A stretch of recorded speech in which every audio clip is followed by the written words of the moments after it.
Dieu est en train de parler aujourd'hui. Dieu parle aux nations aujourd'hui et il encourage son peuple. Il est en train de parler.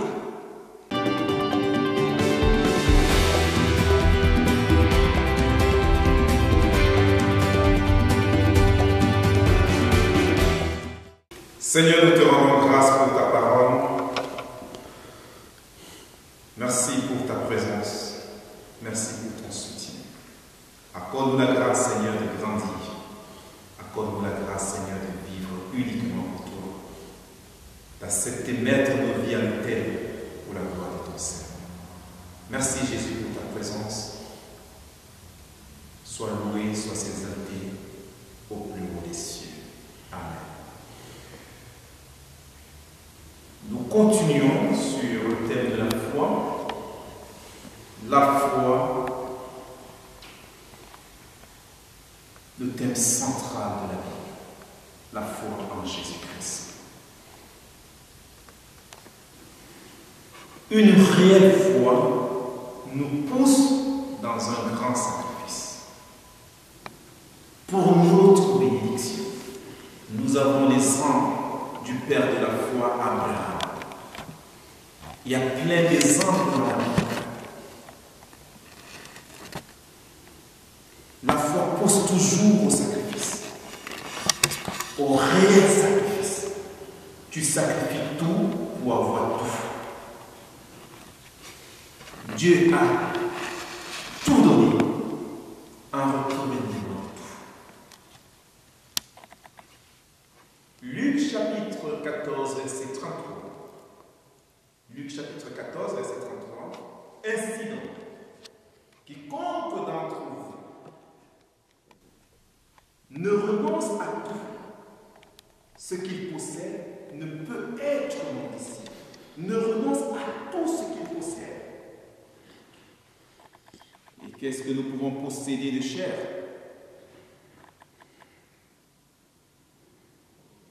Nos pensées, notre intelligence, notre raisonnement,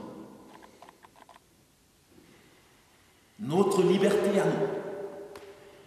Ce sont des choses très chères dans notre vie, que les gens ne peuvent pas voir, mais qu'on ne peut pas non plus toucher en nous. Notre identité à nous. On ne veut pas perdre notre identité. On ne veut pas perdre le qui nous sommes. On ne veut pas perdre le qui nous sommes. Mais la foi te demande de tout renoncer, de renoncer à toi-même, de renoncer à tout ce que tu possèdes. D'autres sont encore attachés dans du matériel. Aujourd'hui, les systèmes du monde sont en train de se couler. Ceux qui faisaient confiance à l'économie, aux entreprises, aux banques, ils sont en train de voir ce que le monde entier est en train de vivre. Sacrifie tout pour Dieu et tu auras en retour tout. Dieu réclame toujours la totalité, afin de nous donner tout dans notre vie. Mais celui qui a les regards fixés sur l'auteur de la foi, Jésus-Christ, ne verra que la récompense. Parce que je regarde Jésus, au moyen de la parole, je vois la récompense qu'il me réserve. Je suis donc prêt à tout perdre. Par sa grâce. Si Jésus est dans un cœur, ce cœur est prêt à tout perdre pour Jésus. Ce cœur est prêt à tout donner pour Jésus. Bien-aimé, tant que le vase de ta vie est encore plein, Dieu ne peut rien remplir. C'est pourquoi il dit, celui qui ne renonce pas à tout ce qu'il possède, il ne peut pas être son disciple. Si ta vie est encore pleine de la philosophie humaine, de ce que le monde te propose, Dieu ne peut rien remplir. Donc prends la décision de te vider, vide-toi et ce qui est en haut viendra te remplir. Dieu veut venir te remplir. Il veut t'inonder de sa grâce, de sa faveur divine. Hébreux chapitre 11, verset 26. Regardant l'opprobre de Christ comme une richesse plus grande que les trésors de l'Égypte, car il avait les yeux fixés sur la rémunération. Oui, il a regardé ce qui était plus précieuse, plus grande que l'Égypte. Et à cause de cela, il pouvait tout sacrifier. Il était prêt à tout sacrifier. Et toi, quelle est ta rémunération? Est-ce ce que le monde te propose? Est-ce ce que ton intellect te propose? Ce que la philosophie des hommes te propose? Ou ce que le divin te propose? La parole de Dieu. Dieu nous propose beaucoup de choses dans sa parole, mais nous n'avons pas le temps pour ces paroles. Le divin veut remplir le vase qui est ta vie. Jean chapitre 8, verset 12. Jésus les parle de nouveau et dit, je suis la lumière du monde. Celui qui me suit ne marchera pas dans les ténèbres, mais il aura la lumière de la vie. Il veut t'éclairer, il veut être ton guide. Il veut te conduire vers le bon trésor. Là où coule le lait et le miel. Il veut te conduire là où tu découvres une éternité heureuse. Là où tu deviens prospère. Dieu veut t'amener à porter du fruit. Il veut que ta vie porte du fruit. Laisse Jésus guider ta vie.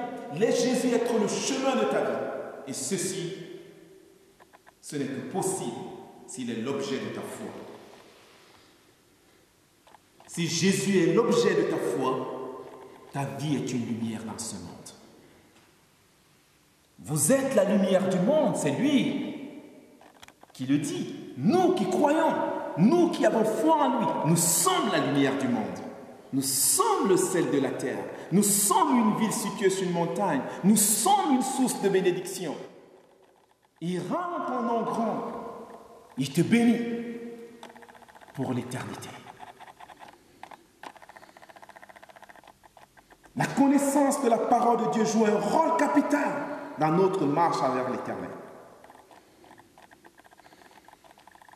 Dans notre marche vers l'éternité, la clé du bonheur, c'est la connaissance de la parole de Dieu, l'amour de la parole de Dieu. Tu dois sacrifier ta vie pour la parole de Dieu. Tu dois sacrifier ton temps pour étudier la parole de Dieu. J'aime beaucoup le peuple juif. Il sacrifie le temps pour étudier la Torah. Il passe des heures et des heures pour étudier la Torah. Et le monde est étonné pourquoi ils sont bénis. Les gens sont jaloux d'eux. Mais c'est parce qu'ils ont compris le secret de la vie. Le vrai secret de la vie, c'est étudier la parole de Dieu, ce que le divin nous a donné, mettre cela en pratique. Donc on fait du divin notre guide. Et ensuite nous avons la récompense. La terre d'Israël.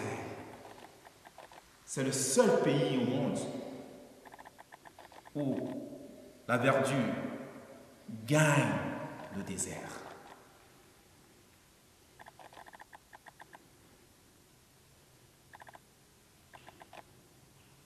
Dieu a accordé grâce. Dieu se souvient de l'alliance qu'il a fait avec Isaac, qu'il a fait avec Jacob. Mais il veut aussi sceller une alliance avec toi. Il veut sceller une alliance éternelle avec moi. Ceci n'est que possible si nous saisissons ce Dieu, si nous saisissons réellement ce Dieu comme Jacob a saisi Dieu par la foi, comme Abraham a saisi Dieu, comme Isaac a saisi Dieu et comme Daniel a saisi Dieu. Proverbe chapitre 8 verset 35.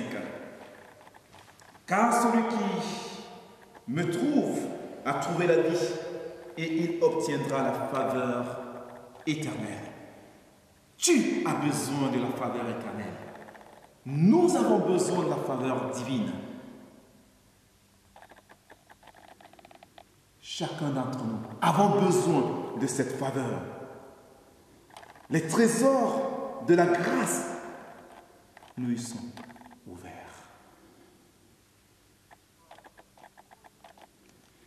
Si nous acceptons que la parole de Dieu dirige nos vies, que la loi de Dieu dirige nos vies, si nous faisons entièrement confiance à la parole de Dieu,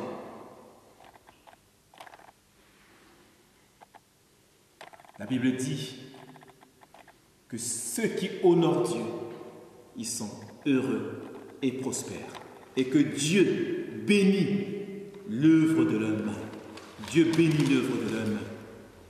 Dans Psaume 28, versets 1 et 2, heureux tout homme qui craint l'Éternel, qui marche dans ses voies.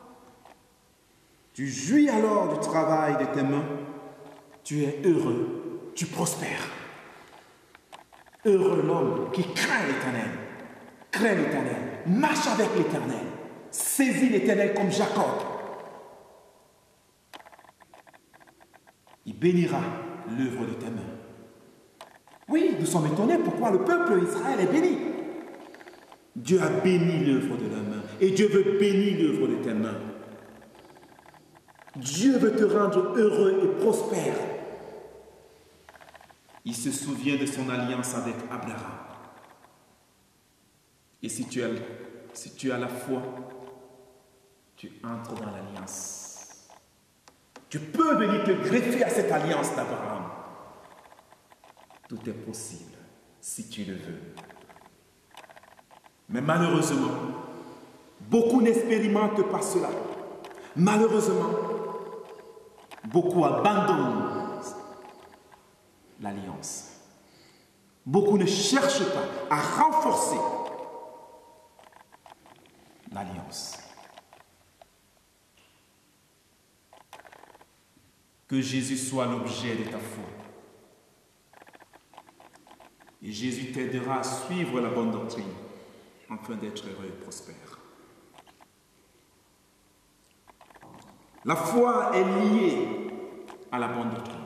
La foi est liée à la bonne doctrine divine.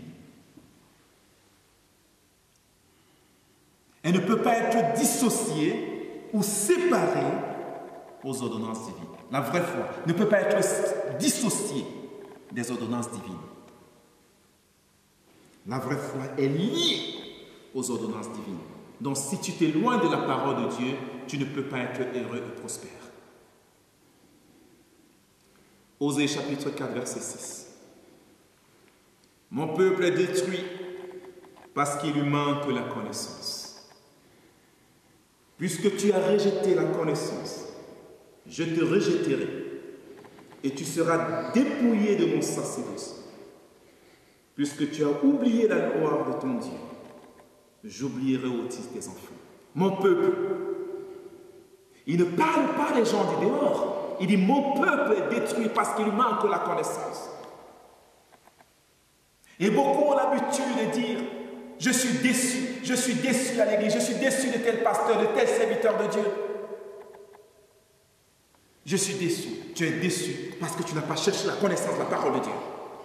Si tu avais cherché la connaissance de la parole de Dieu, le Seigneur devait t'éclairer chaque jour. Si tu avais cherché la parole de Dieu, saisi Dieu,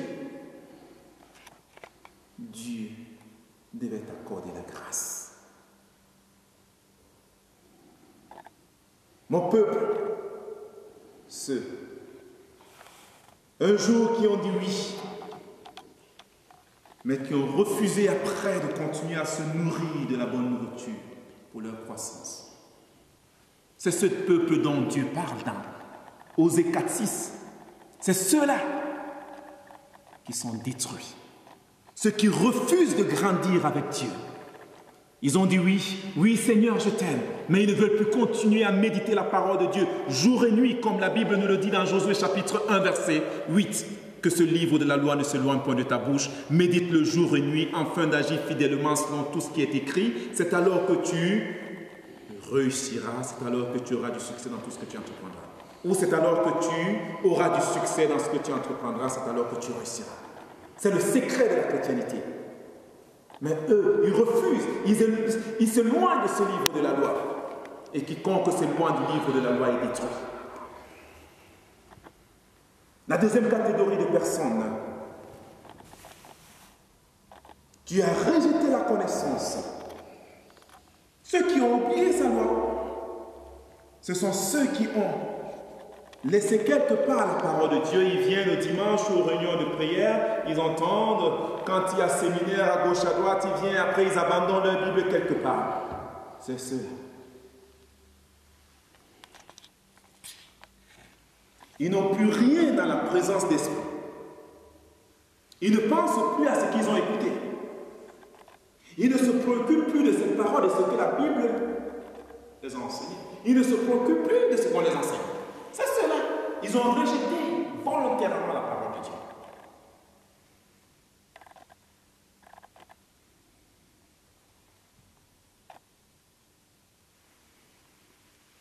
Ceci arrive dans ta vie quand tu ne fais plus de Dieu ta priorité. Et aujourd'hui, beaucoup ne font plus de Dieu leur priorité. C'est pourquoi tant de malheurs, tant de pleurs. Mais bienheureux ceux qui font confiance et qui méditent sa loi jour et nuit. Luc chapitre 6, verset 46. Ma référence est la Bible. J'aime la Bible et je t'encourage à passer le temps avec la Bible. Toi qui m'écoutes de près ou de loin, peu importe là où tu te retrouves maintenant, aime ta Bible. Pas la philosophie humaine. Accroche-toi à la Bible. Fais comme les chrétiens de Béret. Note tous les versets que je te donne, les références bibliques que je te donne. Et pratique ce que la Bible te dit. Rentre chez toi, relis ces références bibliques et prends de bonnes résolutions pour ta propre vie. Donc Luc chapitre 6, verset 46. Pourquoi m'appelez-vous Seigneur, Seigneur, et ne faites pas ce que je dis? Et ne faites pas ce que je dis. Continuez à lire tout à la maison. Pourquoi m'appelez-vous Seigneur, Seigneur, et ne faites pas ce que je dis? C'est Jésus qui parle. Jésus te parle. Pourquoi tu m'appelles Seigneur? Pourquoi tu dis que tu es chrétien et que tu ne pratiques pas la parole de Dieu? Cherche à pratiquer la parole de Dieu. Vous savez, l'homme ne se connaît pas lui-même. Si l'homme se connaissait, il allait chercher la face de Dieu. L'homme. Qui est l'homme? Tu dois chercher à te connaître. Malheureusement, parmi les 4 fondements, l'air et l'homme a du mal à avancer avec la loi divine. C'est la terre. Les autres fondements, l'air, l'eau, le feu, ils ont moins de problèmes pour obéir à la loi divine. Mais l'homme a des soucis pour obéir à la loi divine. Mais c'est lui qui dit qu'il aime trop Dieu. Tu ne peux pas aimer Dieu si tu ne gardes pas sa parole. Ceux qui m'aiment, c'est ceux qui gardent ma parole. La parole dit, dans Jean 14, verset 21. Donc, personne n'aura d'excuse devant Dieu. Personne n'aura d'excuse devant Dieu. Si tu ne pratiques pas la parole de Dieu,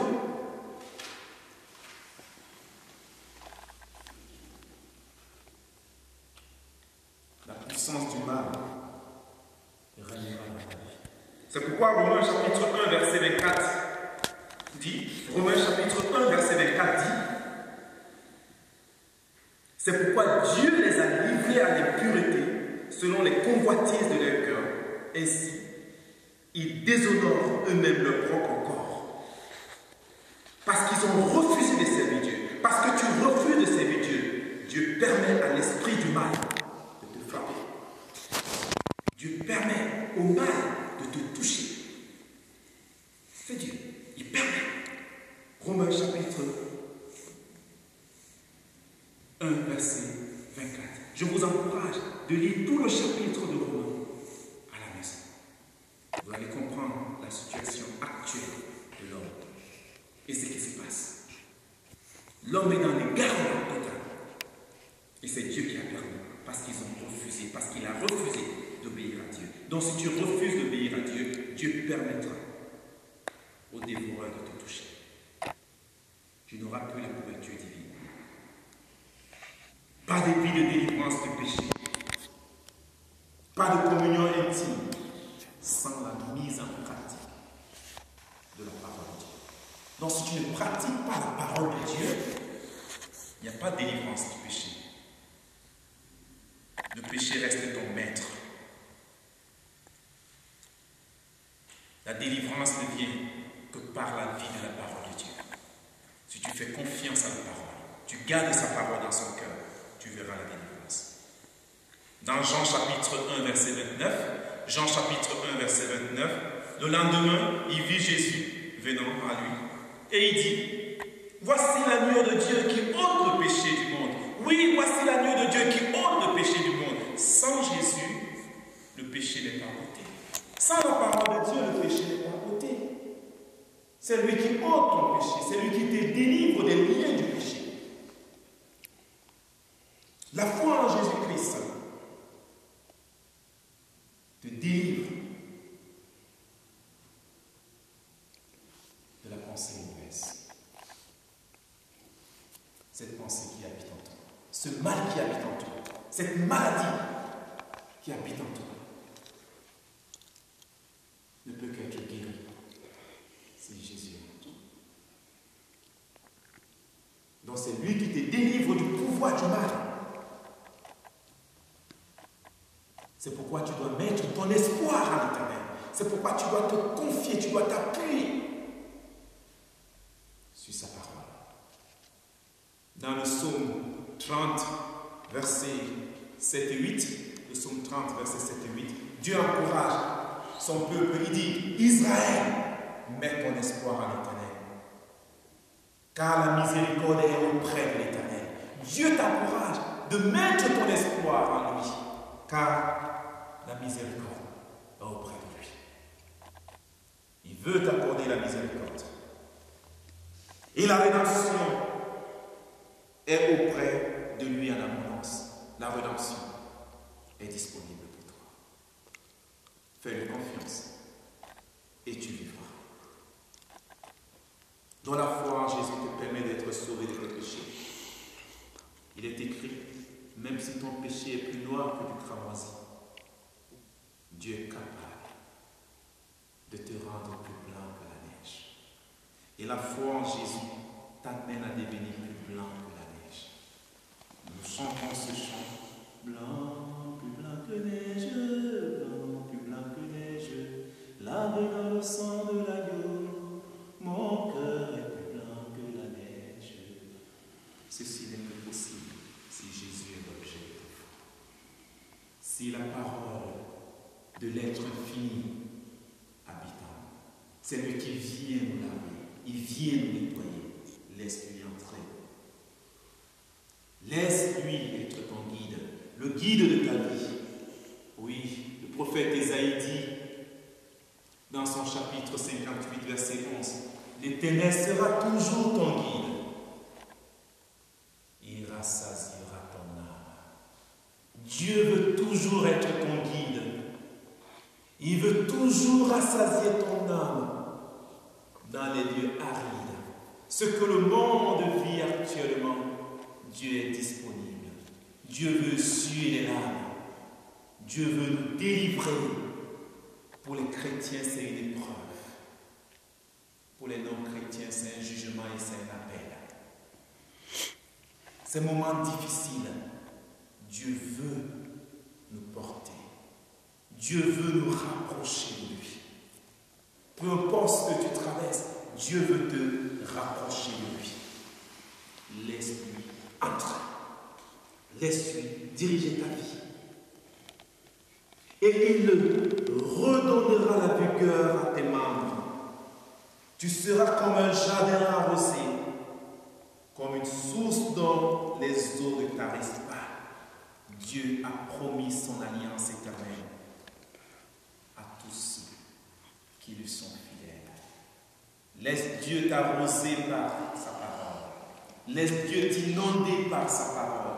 Et ta vie deviendra un jardin. Ta vie deviendra ce jardin arrosé.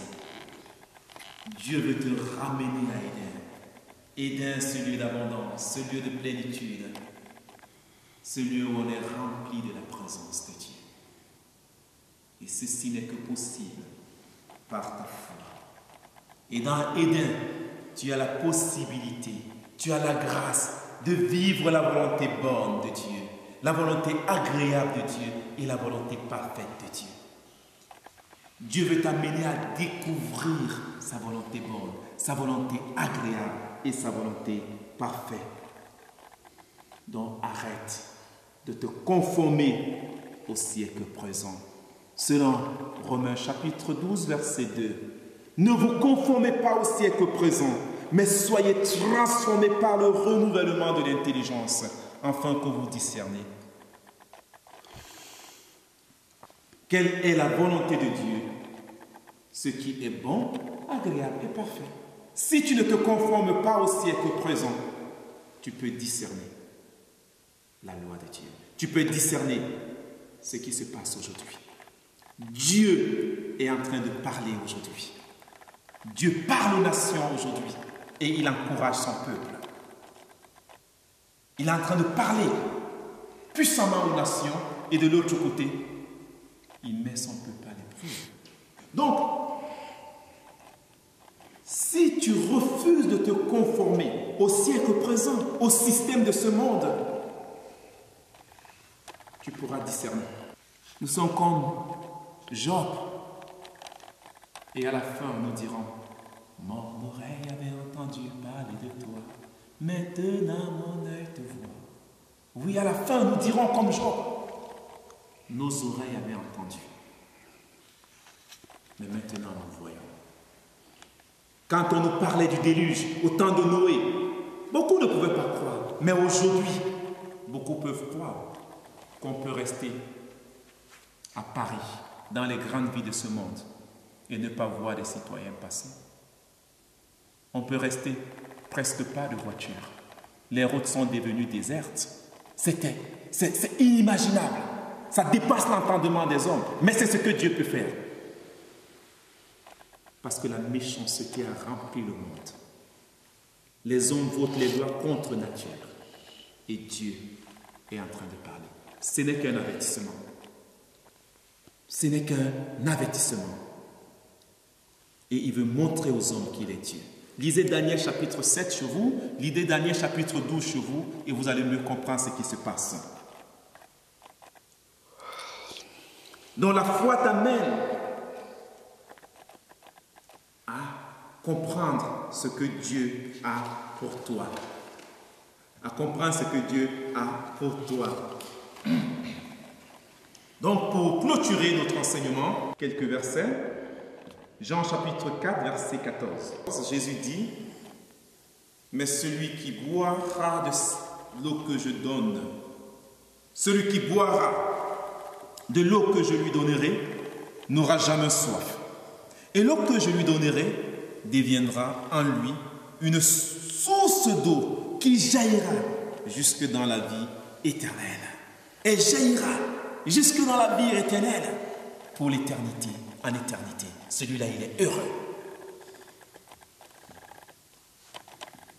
La foi rendra ta vie porteuse d'une source de bénédiction.